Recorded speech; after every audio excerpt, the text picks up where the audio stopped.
সৎসঙ্গ কথন চ্যানেলটিতে আপনাদেরকে স্বাগতম। আজকে আবার আপনাদের জন্য একটি নতুন ভিডিও নিয়ে আসলাম। এখনও যারা চ্যানেলটি সাবস্ক্রাইব করেননি, অবশ্যই চ্যানেলটিকে সাবস্ক্রাইব করে আমাদের সঙ্গে থাকবেন। আর আপনাদের মহামূল্যবান মতামত কমেন্টে কিন্তু জানাতে ভুলবেন না। আমাদের নতুন নতুন ভিডিওর নোটিফিকেশন সর্বপ্রথম পেতে বেল আইকনটি কিন্তু অবশ্যই অ্যাক্টিভ করে রাখবেন।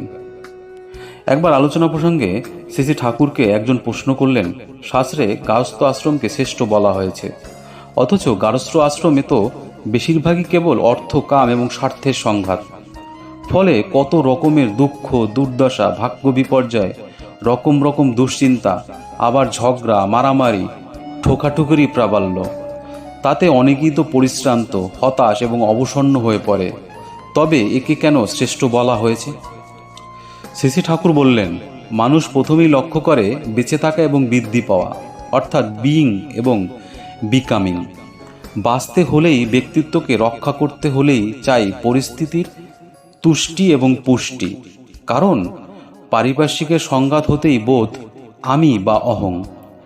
পরিস্থিতি মানেই যাদের নিয়ে ও হতে আমি বেঁচে থাকি এবং বিবর্ধিত হই, অর্থাৎ পারিপার্শ্বিক। তাই আমার পরিস্থিতিকে সুস্থ, সবল, সতেজ না করতে পারলে আমি সুস্থ থাকতে পারি না। গারস্থ আশ্রমে আছে সেই পারিপার্শ্বিক সেবা, তাই শাস্ত্রে একে শ্রেষ্ঠ বলা হয়েছে।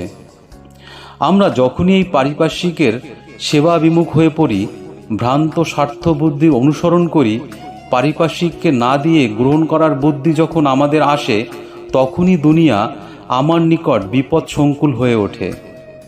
আমরা চোর হই, পরকে ঠকানোর বুদ্ধি প্রবল হয়, রাতারাতি বড়লোক হতে চেষ্টা করি, মান না দিয়ে মানের আশায় প্রবঞ্চিত হই, অর্থ ও ঐশ্বর্য হতে প্রতারিত হই, ইত্যাদি ইত্যাদি। বন্দে পুরুষোত্তমম।